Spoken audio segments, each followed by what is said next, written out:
unlimited. Popular or well known as HP. So I would take the liberty of showing you 2 slides about the company and then run you through the concepts which we think is applicable to getting new revenue and cost savings in commercial printing. So it's applicable to commercial printing and newspaper printers who are trying to do commercial jobs. So EFI, we started in 1989 by Ifi Arazi, who was the CEO of Cytex. So he built up Cytex, and in 1985 he left and started a company to transform the digital printing. So those days you only had digital copiers, color copiers and black and white copiers. So he came up with a product called Fiery, which could take a file and convert them into raster and read it to, send it to a digital color copier and make the copier a printer. So we created digital toner-based printers, which we think. So Ifi Arazi was very successful. He came out of Cytex, built it up, and 3 years into that journey, the company went public. In the first 10 years, it grew to a $500 million company just with one product that you see on the left-hand side corner. That's a controller that goes into a high-end production printer called Fire. And many of you may know us because you might have digital printers that have a Fiery interface. This is a job center, color management, profiling, calibration, all that you do on these Canon, Ricoh, Konica Minolta printers that you might have in your print shop using something called a Fiery and a command workstation. So we are not, we are not HP, but we have products in this market. We grew the first 10 years with just one single product, which was an OEM product. We OEM this controller to Konica Minolta, Xerox, Canon, Ricoh. Even in the early days, HP used it because they had only copiers and they didn't have printers. So then the slowdown and the events that happened in the United States took the printer sales went down. We all went through difficult times in the early 2000s, and that kind of forced these printers to come up with their own controllers. And then we diversified into software that enables automation for print industry. So that's where we bought a bunch of assets. Digital Storefront, which is a web-to-print product, Monarch, which is a high-end ERP system used in print industry, PES, Radius, which is acquisition to do label printing automation, and then Prints and Equation, which is a low-end, 3-printer walk-in kind of a printing environment.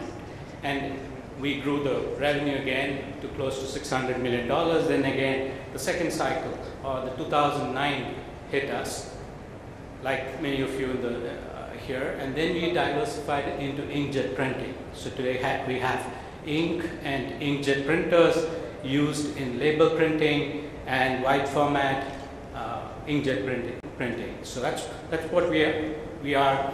We just closed the 2012 at $642 million or $652 million, which is the company's best so far.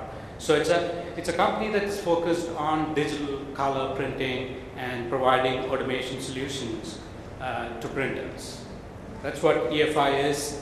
We do not have a direct sales presence in India. We sell Fiery through our partners, which are Canon, Xerox, Konica Minolta, Ricoh. They sell their engines with our controllers. We don't have a strong presence in sales in the software field. We sell our inkjet printers through some channels. So that's what we are. And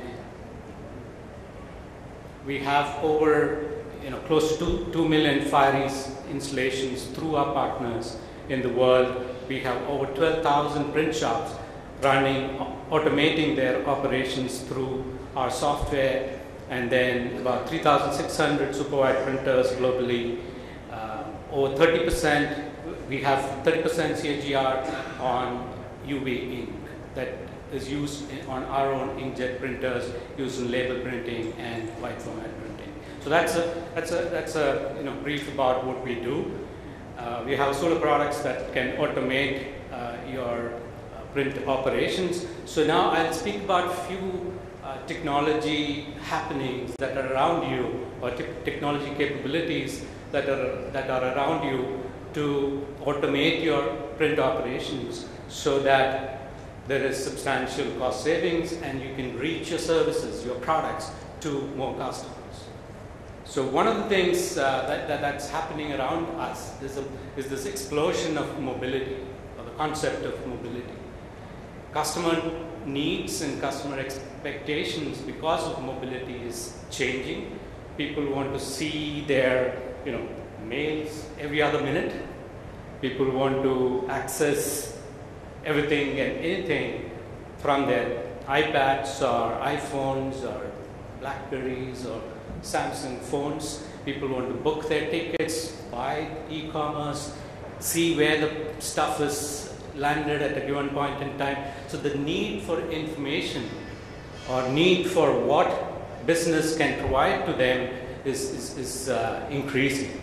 And printers, we think, can take advantage of this mobility to present your products and services to the customer, to a layman, where they can take their designs, take it to the web, and then see how it looks.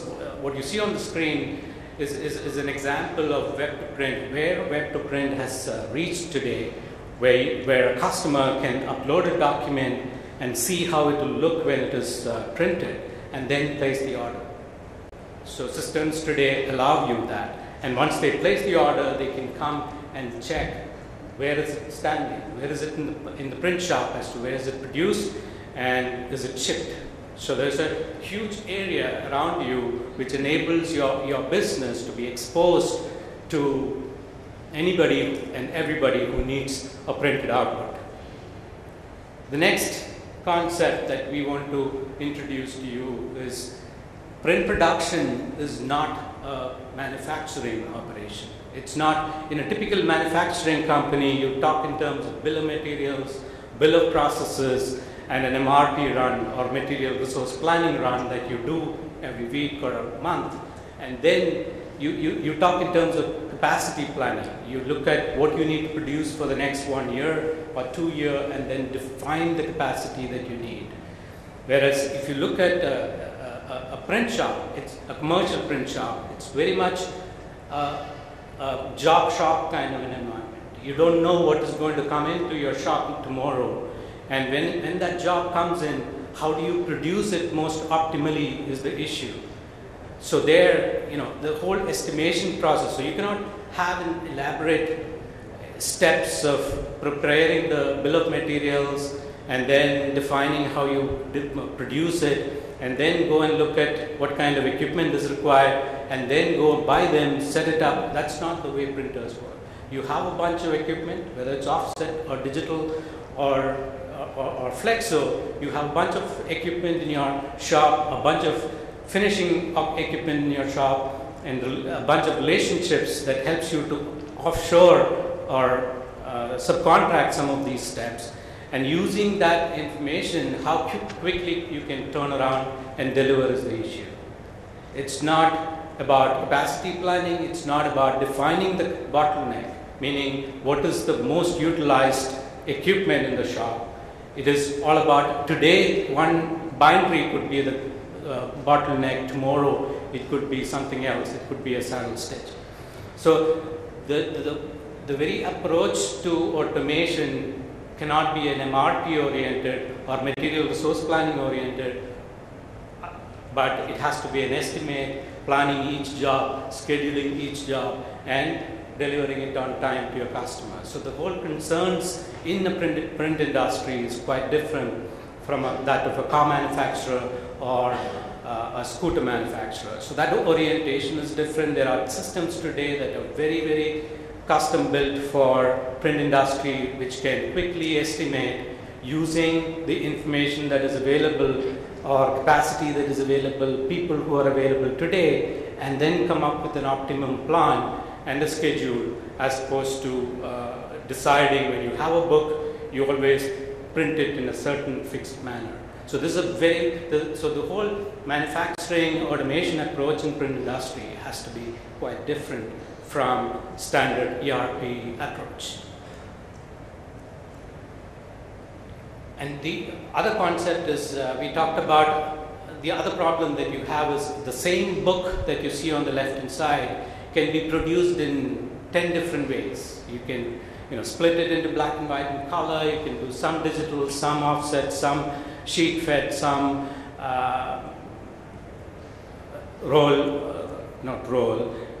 continuous stocks. So there are options of producing the same book is quite different and many. So you have to decide that based on what is the availability of these resources in the shop floor at a given point in time. So your production has to be dynamically planned and scheduled, as opposed to always sticking to a constant plan, because you could be running a high priority job utilizing the same equipment that you may need for a new job. So these days you will hear from Baiju, from Repro after me, where you can actually plan a job to a shop in the morning, and in 2 hours the job is running on the required machine. That's how dynamically you need to do it if you have to optimize the resources that you have in terms of equipment and people. So once you have planned and scheduled your production in a certain way in your shop, you need to collect the data back as to what's happening in the shop on a real-time basis. Only then you have to ensure that your plan and schedule is in sync, otherwise you will go insane, your data will be incorrect, you're not managing anything in an effective way, right? So there are systems today which can actually measure the paper that's getting used from the roll and how many products of each product is coming out. You can measure, from a digital press, obviously, how many pages, how many jobs are coming out, and that feeds back into your information system so that at a real time you can see where you stand in terms of meeting a customer need. And then you can take that information and expose it to your customers, so that just like a Flipkart, when you buy a book, 2 days later you can go into the system and check out where the book is, whether it's shipped from the warehouse or whether it has landed to Bangalore or whether it's on the transit to my house. So that level of automation is possible today. Finally, you can put this kind of system where you acquire the customers, acquire the orders through the internet, and then put it through a management system, schedule it, plan it, and actually execute it. Take the data back, that's the DMI on the right hand side. And any print automation discussion or presentation wouldn't be complete without a mention to JDF, the job definition language. That's the one that enables free flow or smooth handshake between these automation systems. And in conclusion, I would like to say that all this will work only if you keep your data, what's happening in the shop floor, what's happening in the store, or what's happening in the planning and scheduling, all intact or all accurate on an hourly basis for all of this to work. So this is not buy a software, install it, switch it on, everything will work. It cannot happen. It takes years for a company of, say, 100 crore size. It'll take a couple of years for you to perfect this kind of an automated workflow, but once you automate it, once you get it running, if you keep the data in sync, you can actually run multiple print facilities from a center which is hundreds of miles away from these print shops. So you would hear about how all this theory is working from my good friend Baiju. I invite him. Baiju is the IT head at Repro India, one of the largest publicly traded printers in India. They do about $65 million profitable. Baiju, to your story.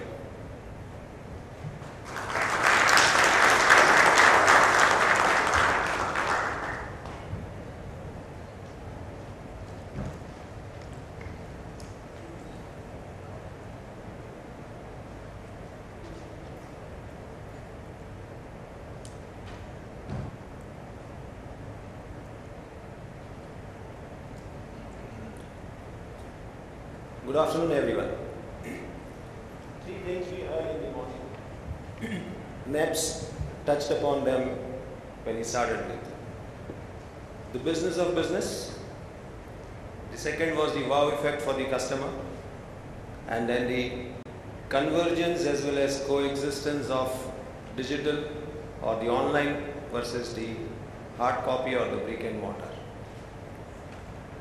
You have in terms of Repro, publicly listed company for last 6 years, and a 25-year-old commercial print house which primarily focuses on to the education and trade books, book publication as its core product offering.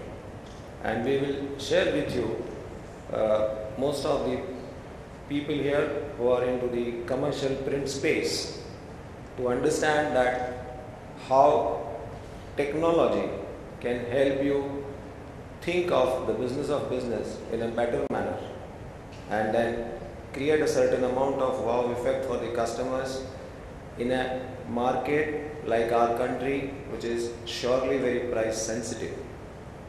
And at the same time, the emerging trend of this online internet based economy, which is directly competing with the print media economy in all space. How do we address these three very important concerns in a very successful manner?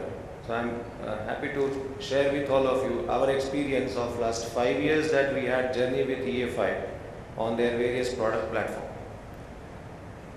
Briefly, the Repro offerings in terms of as a company, we give an end-to-end service to a publisher customer from their content engagement, which includes part of the content production processes and finishes in terms of raw content to give a form of a book where you give a lot of graphics services and pre-press services. Later on, manage the content life cycle over a number of years that the title may live with the publisher and in the market. And thereafter, of course, into the entire print production, right up to its market, logistics and fulfillment requirements that the publishers have, where there are tremendous engagement and resources which the publishers invest in all economies and very much so even in India.